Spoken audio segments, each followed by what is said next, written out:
اللہ کریم سے اس کی عافیت اور اس کے فضل کے طلبگار رہیں۔ اگر عدل پہ آ جائے نا تو ہمارے پاس کوئی ایسی نیکیاں نہیں ہیں جو پیش کر سکیں، اللہ یہ ہیں،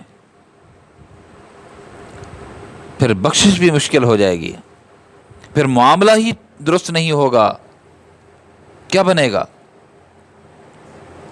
نیکیوں پہ تو مان فخر یہ تو کرنا ہی نہیں چاہیے، لیکن اس کے ساتھ ساتھ کبھی بھی ایسا نہ ہو کہ بندہ یہ کہے کہ جناب میں اس نیکی کی وجہ سے جنت میں جاؤں گا، میں نے تو یہ نیکیاں کی ہیں، نہیں، اور یہ آدمی ان اعمال کی وجہ سے جہنم میں جائے گا، یہ عمل کیا ہے اس نے، کیا پتہ ہے کون مقبول ہے کون مردود ہے،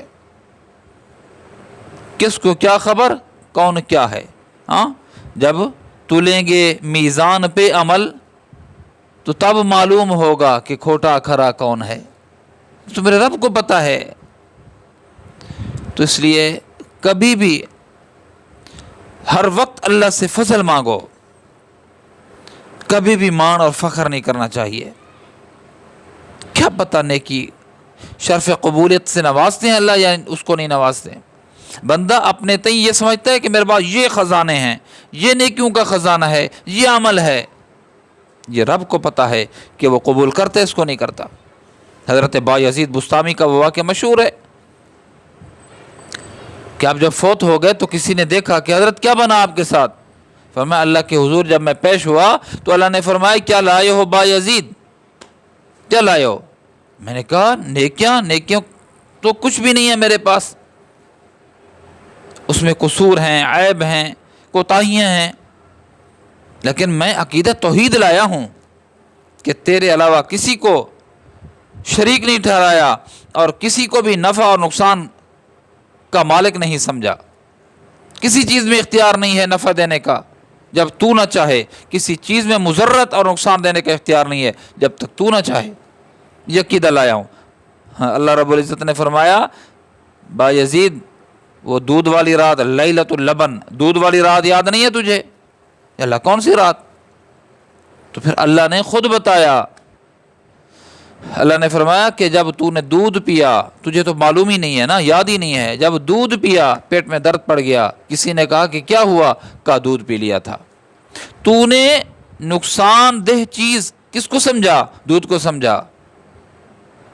نفع میں دیتا ہوں، نقصان میری طرف سے آتا ہے، خیر میری طرف سے ہے، تکلیف پہنچتی ہے تو میری طرف سے پہنچتی ہے، چیزوں کی طرف تو نے نسبت کر دی۔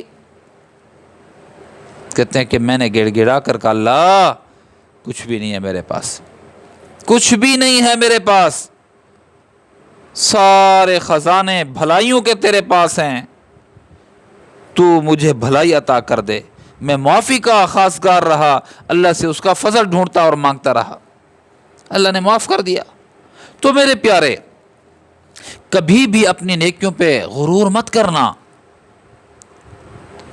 اپنے اعمال حسنہ پہ غرور مت کرنا، کوئی پتہ نہیں ہے، چھوٹی سی ادا اس کو بھا گئی نا بیڑا پار ہو جائے گا، اور ایک عمل اس کی ناراضی کا سبب بن سکتا ہے کہ جس کی وجہ سے یہ بندہ جہنم میں داخل ہو جائے گا۔ کبھی بھی اللہ رب العزت سے کے فضل سے مایوس نہ ہونا، لیکن فضل مانگتے رہنا۔ وہ عدل پہ آ گیا تو بخشش مشکل ہے پیارے بھائیوں۔